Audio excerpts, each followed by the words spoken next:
Welcome to రాజనీతి.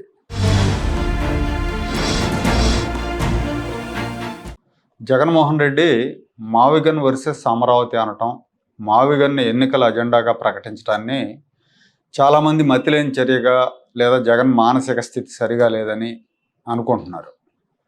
చంద్రబాబు నాయుడు కూడా మతిస్థిమితం లేని వాడితో రాజకీయం చేయాల్సి వస్తుందని వాపోయారు నిన్న మొన్న ఎక్కడో సభలో.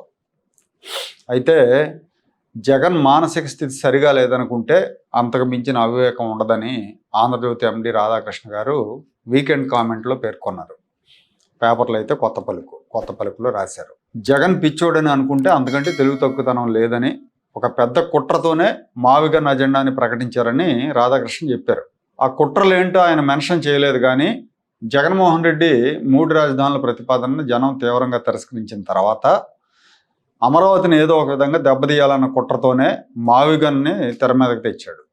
తన పార్టీ శ్రేణులకు, తన పార్టీకి అనుకూలం ఉండే మీడియాని మావిగన్కి మద్దతుగా మాట్లాడాలని ఆదేశించారు. వచ్చే ఎన్నికల్లో మావిగన్ కావాలనుకునే వాళ్ళు నాకు, అమరావతి కావాలనుకునే వాళ్ళు చంద్రబాబుకు ఓటేస్తారని కూడా ఆయన డైరెక్ట్గా స్పష్టంగా చెప్పేశారు. దాన్ని ఎన్నికల అజెండాగా పేర్కొన్నారు మావిగన్ని. ఇక్కడ కుట్ర కోణం ఏంటంటే, జగన్మోహన్ రెడ్డి రాజధానిగా అమరావతిని సస్యమిరా ఒప్పుకోడు కూడా. కారణం ఏంటంటే సింపుల్, అమరావతి నిర్మాణం జరిగితే చంద్రబాబు నాయుడుకి పేరు వస్తుంది, అమరావతి నిర్మాతగా చంద్రబాబుకి పేరు వస్తుంది. అది జగన్మోహన్ రెడ్డికి ఇష్టం ఉండదు కాబట్టి దాన్ని నేను ఒప్పుకోను అంటున్నాడు. అమరావతి ప్రాజెక్ట్ సక్సెస్ కావడం జగన్కి ఇష్టం ఉండదు. కూటమి ప్రభుత్వం అధికారంలోకి వచ్చిన తర్వాత అమరావతిని మళ్ళీ పట్టాల మీదకి తీసుకొచ్చింది. దాదాపు 60,000 కోట్లతో అమరావతిలో ప్రభుత్వ భవనాల నిర్మాణం, రోడ్లు, కరెంటు, అండర్ గ్రౌండ్ డ్రైనేజ్, లేఅవుట్ల డెవలప్మెంట్ వర్క్స్ జరుగుతున్నాయి. కేంద్రం పార్లమెంట్ ద్వారా అమరావతి రాజధాని అని చట్టం చేసింది. అన్ని వైపుల నుంచి పకడ్బందీగా అమరావతికి ఇబ్బంది లేకుండా చర్యలు తీసుకున్నారు. ఈ పరిస్థితుల్లో సహజంగానే ప్రైవేట్ డెవలపర్స్, ప్రైవేట్ సంస్థలు అమరావతి వైపు దృష్టి సారిస్తాయి. ఎందుకంటే ఒక మోడర్న్ సిటీ డెవలప్ అవుతుంది, అధునాతన సౌకర్యాలతో అంతర్జాతీయ స్థాయి నగరం ఒకటే నిర్మాణం జరుగుతున్నప్పుడు ఖచ్చితంగా ప్రైవేట్ ఇన్వెస్టర్లు ఆ నగరం వైపు దృష్టి సారిస్తారు, అక్కడ పెట్టుబడి పెట్టాలని చూస్తారు. పైగా చంద్రబాబు నాయుడు లాంటి ముఖ్యమంత్రి ఉన్నప్పుడు ఇంకొంచెం ఇంట్రెస్ట్ చూపిస్తారు. సో ప్రైవేట్ పెట్టుబడులు వచ్చాయంటే అమరావతిని ఆపడం ఎవరి తరం కాదు. అందుకే ప్రైవేటు పెట్టుబడిదారుల్లో అనుమానాలు, భయాలు క్రియేట్ చేయడానికే జగన్మోహన్ రెడ్డి మావిగన్ ప్రతిపాదన తెచ్చాడు. రాధాకృష్ణ గారు ప్రత్యేకంగా చెప్పకపోయినా అమరావతికి వ్యతిరేకంగా జగన్ చేస్తున్న కుట్ర ఇదే. అమరావతిలో పెట్టుబడులు వస్తే అమరావతి డెవలప్ అవుతుంది, డెవలప్ కాకుండా చేస్తున్న కుట్ర ఇది. జగన్మోహన్ రెడ్డి దెబ్బకు భయపడి రియల్టర్లు అమరావతి వైపు దృష్టి సారించడం లేదనేది నిజం. మొన్న నేను హైదరాబాద్ వెళ్ళినప్పుడు ఒక రియల్టర్తో మాట్లాడినప్పుడు అతను ఏమన్నా అంటే, అతను కూడా ఇదే చెప్పాడు. దేశవ్యాప్తంగా రియల్ ఎస్టేట్ డల్గా ఉన్నమాట నిజం, హైదరాబాద్లో కూడా అదే పరిస్థితి ఉంది. ఫ్లాట్లు కొనేవాళ్ళు తగ్గిపోయారు, రేట్లు ఏం బాగా పెంచేసి కూర్చున్నారు అని చెప్తూ, అమరావతిలో పెద్ద ఎత్తున జరుగుతున్న డెవలప్మెంట్ యాక్టివిటీస్ నేపథ్యంలో అక్కడ మార్కెట్ కొంత మెరుగ్గా ఉంటుందని మేము అనుకున్నాము, కానీ ఆ పరిస్థితి లేదు. కారణం ఏంటంటే జగన్మోహన్ రెడ్డి ప్రకటనల నేపథ్యంలో అక్కడ పెట్టుబడి పెట్టడానికి అందరూ సందేహిస్తున్నారు, భయపడుతున్నారని చెప్పాడు ఆయన.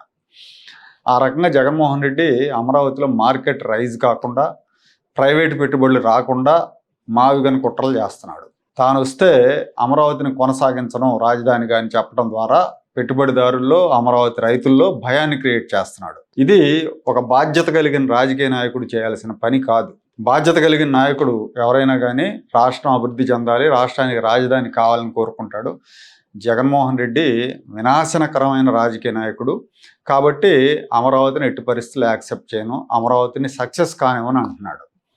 ఎన్నికల్లో ప్రజా తీర్పును అంచనా వేయలేం కాబట్టి, రేపు పొద్దున ఏం జరుగుతుందో తెలియదు కాబట్టి ఇది ఒక రిస్క్ పెట్టుబడి అవుతుందేమో అని పెట్టుబడిదారులు భయపడుతున్నారు. అలాగే మళ్ళీ పాత రోజులు చూడాల్సి వస్తుందేమో అని అమరావతి రైతులు కూడా భయపడుతున్నారు. అలా భయపడేట్టు చేశాడు జగన్మోహన్ రెడ్డి. ఇదే మావిగన్ వెనకాలన్న కుట్ర. ఇప్పుడు ఈ కుట్రలను భగ్నం చేసి అమరావతిని విజయవంతంగా ముందుకు తీసుకెళ్లాల్సింది ఎవరు అంటే ప్రభుత్వమే. ముఖ్యమంత్రి నారా చంద్రబాబు నాయుడు గారి మీద ఆ బాధ్యత ఉంది.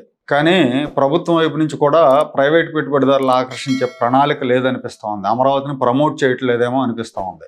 చంద్రబాబు నాయుడు గతంలో లాగా అమరావతి పనులను ఫాలోఅప్ చేయకపోవటం అనేది ప్రత్యక్షంగా అందరికి కనిపిస్తూ ఉంది. జగన్మోహన్ రెడ్డి కుట్రలను విఫలం చేయాలంటే 2028 డిసెంబర్ నాటికి అమరావతిలో ప్రభుత్వ భవనాల నిర్మాణం పూర్తి చేయాలి, అలాగే కేంద్ర ప్రభుత్వ సెంట్రల్ సెక్రటేరియట్ భవనాలు పూర్తి చేసేలాగా ముఖ్యమంత్రి చంద్రబాబు నాయుడు ఫాలో అప్ చేయాలి. లేఅవుట్లు డెవలప్ చేసి రైతులకు ప్లాట్లు అప్పచెప్పాలి. ఆ ప్లాట్లలో నిర్మాణాలు మొదలు పెట్టేలాగా అన్ని మౌలిక సదుపాయాలను మౌలిక సౌకర్యాలను కల్పించాలి, పూర్తి చేయాలి. ఏపీ హౌసింగ్ బోర్డు ఆధ్వర్యంలో రెసిడెన్షియల్ అపార్ట్మెంట్లు నిర్మించి వాటిని మధ్యతరగతికి అఫోర్డబుల్ ప్రైస్తో అందించాలి. అప్పుడు అందరూ ఓన్ చేసుకునే అవకాశం ఉంటుంది. అన్ని జిల్లాల వాళ్ళకి అవకాశం ఇవ్వాలి. అక్కడ ప్రైవేట్ రంగంలో ఉపాధి కల్పించే పెద్ద కార్పొరేట్ సంస్థలు ఒక 2-3 ఏర్పాటు అయ్యేలాగా చూడాలి. ఇవన్నీ కూడా 2029 ఎన్నికల్లో పూర్తయితే అప్పుడు అమరావతిని అడ్డుకోవటం ఎవరి తరం కాదు.